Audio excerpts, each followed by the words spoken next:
Hello everybody, welcome back to my channel, Books with Meena. I'm Meena and today we are going to be talking about my least favorite books of 2020 or my worst books of 2020, and I have four books to talk about. And did I hate them? I don't think so, but I think all of them got 1 or 2 stars from me. So I guess I can definitely say that I did not like these books. So this is not in any particular order. I'm just going to name these books and talk about why I did not like them. First book that I'm going to be talking about is An Offer from a Gentleman by Julia Quinn. I read the entire Bridgerton series last year, before the Netflix show came out, and I actually ended up enjoying most of the books. But An Offer from a Gentleman was probably my least favorite of all of the 8 books that I read last year, and this is a Cinderella retelling. Benedict and Sophie meet each other at a masquerade ball. Sophie is wearing a mask. Benedict does not know who she is. They have an instant connection, and then Sophie runs away at midnight. And 2 years later, they meet again. And Benedict is still like an upper class person, and Sophie is now a servant because she was thrown out of her house by her stepmom and stepsisters. And Benedict does not realize who Sophie is, but Sophie recognizes Benedict from the one masquerade ball that she attended. And the story was, it started off kind of cute, but it quickly deteriorated from there because Benedict was just not a nice person. He kept forcing Sophie to be his mistress, and Sophie did not want to be his mistress, and he just would not let it go. He blackmailed her, he threatened her, he tried to use his power against her, and eventually, she said yes, but the process through which the whole process of like Benedict kind of coercing her into saying yes was just uncomfortable. And it's not that the other Bridgerton books are innocent in the male character being manipulative and controlling. It's just that in this book it was even more heightened because Sophie was from working class and she did not have as much power as maybe a woman of an upper class family would have had. Also, Benedict and Sophie, both of them were pretty bland as characters. I think they just had no personality, nothing that made them likable or interesting. They just kind of existed and did nothing or did bad things, manipulated. Benedict manipulated Sophie, and Sophie tried to stand up for herself. She did,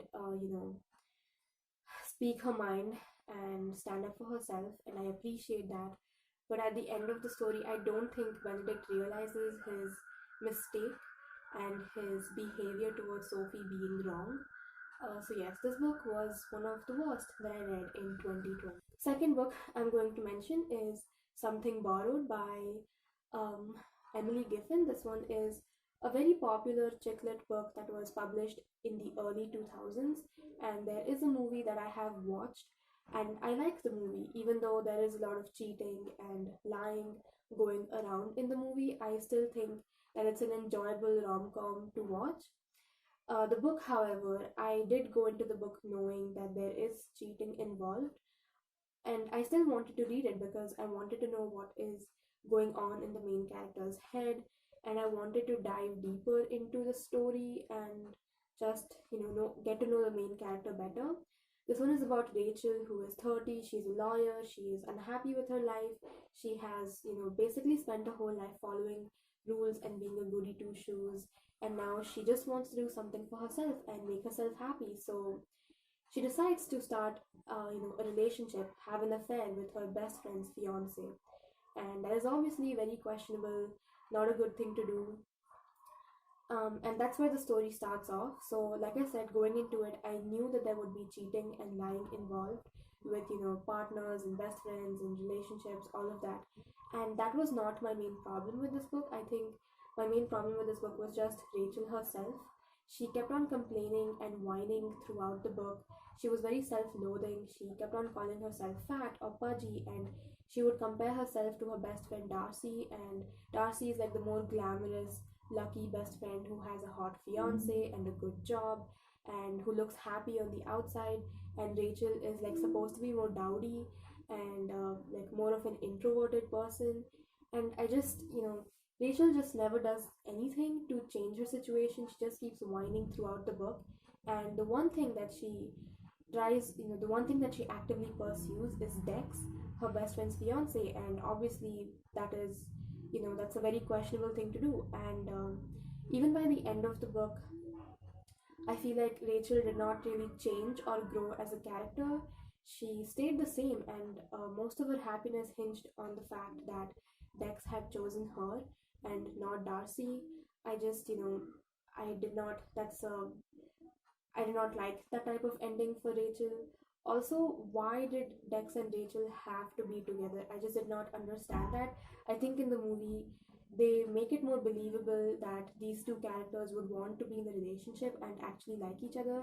But in the book, Dex and Rachel had like no chemistry. They just, I didn't understand why they wanted to date each other or jeopardize their friendships and their relationships to start this affair. And yeah, so this book was just kind of pointless and also boring. I don't know what. I just, reading this book was pointless. The third book that is on this list is going to be House of Salt and Sorrows by Erin A. Craig. This one is young adult, high fantasy. This is a 12 Dancing Princesses retelling, but with a more murder mystery slash horror twist. So our main character is the sixth sister in a family of 12 sisters, and her four elder sisters have died under very unusual circumstances, and she is trying to look into why this is happening. And this is taking place in a seaside manor. So this book is very atmospheric, and there are some, like I mentioned, horror elements in it.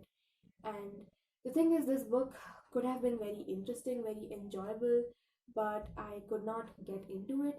The writing was okay, the main character was just bland and boring. There was a pointless romance in this book, a pointless love triangle that I did not care for. All the side characters, all the sisters and the stepmom, the father, everyone was so annoying. I wanted all of them to jump off a cliff and never come back. I wouldn't care if they died. The only reason I kept reading this book was because of the murder mystery. I wanted to know what was going to happen. And so many things were set up in this book for the murder mystery. There is this magical doorway, there are these magical slippers, there's this guy in a silver mask, there are these secret balls happening. There was just so much set up, and I kept trying to connect the dots throughout the book. Who is related to what, and how are these things going to come together towards the end? And then the big reveal happened towards the end, and it just made the whole story pointless because the big reveal was basically something along the lines of, now anything can happen, and that infuriated me. It made me feel like I had wasted my time reading the previous 300 pages when I did not care about the characters, the world, the writing, nothing. And then the big reveal was just, to me, it felt very just convenient and stupid almost. And I know I sound very mean saying this. A lot of people do really like this book, and I can see why. It is definitely a fun book to read if you enjoy certain aspects of it. But again, for me, this book was just pointless. I felt like I had wasted my time reading it. And the last book on this list is going to be November 9 by Colleen Hoover. This is my first Colleen Hoover book, and it was not good. I might still try this author in the future, but this book was just not it. And I buddy read this with my friend. Um, so this one is about Fallon and Ben, who meet each other one fine day, spend a few hours together, have this instant connection. But then Fallon has to fly away to New York. They're going to be separated. So they decide to create this arrangement where they will meet each other once every year on November 9 for the next 5 years. Fallon is an actress, or she used to be an actress, but now her career has come to a standstill because she got caught in this. She was involved in this fire accident that left scars on her face and on her body. And Ben is a writer. So, the one good thing about this book is that it's fast paced. The book only takes place on the days that they meet. The two main characters meet on November 9, and you only get to see those days. So it makes for a very fast read. But on the flip side, because you only get to see the characters on November 9th, they never really develop a personality apart from just, meeting each other and talking to each other. You never really get to see much of their personal lives and who they are as a person. So the characters fell flat for me, and even the romance in this book was just, I did not buy into it. Fallon was a character whose whole personality was basically feeling insecure about her scars, which is realistic for somebody who has very prominent scars on their face and on their body. But I felt like this author, who is, I'm pretty sure, a person with not any severe physical deformity, writing a character with some physical deformity and making their whole personality about that physical deformity. And then the moment Ben steps into the picture and tells Fallon, "Oh, you're so beautiful and you deserve the world," and suddenly Fallon's confidence is sky high level. And that also felt just very just guy telling a girl that she's beautiful and then girl believing that, "Oh yes, I am beautiful," and it felt very lame. Ben also as a character was just, he's just kind of like cute and charming, sometimes funny, sometimes very invasive, because he barely knows Fallon and he just enters her life and keeps telling her, "No, you're beautiful, no, you're this, no, you're that, you shouldn't believe these things about yourself, you should be more confident." And I mean, who are you? Like, we don't know you, we have known each other for only a few hours. Why are you telling me these things? And I did actually read a Goodreads review where it was mentioned that there are certain scenes in this book that were later deleted, that had questionable consent in them. And when I read the book, I did find some parts where Fallon was maybe a little tipsy because she was drinking, and Ben, was kind of like all up in her face, trying to convince her to come with him and forgive him. And it did feel like he was maybe forcing himself on her a little bit, and we are inside Fallon's head in those scenes. So the consent is a little dubious, because Fallon's all like, "Oh, I don't want this, but I also kind of want this." So definitely, I guess you should know about that going into the book. And just overall, not a great book. This, there were some plot twists towards the end, which felt kind of contrived and ridiculous, very over the top and far fetched, because they were never really explained. We never really discussed them. It almost felt like the author just wanted to shock the readers and make them, feel like, "Oh my god, I did not see this coming." And none of those things made sense, or at least I feel like they would have made sense if they had been delved deeper into the story, but that never happened. We just kind of end up, finishing the story with a neat bow where the two main characters end up together and they are in love, I guess. That's it.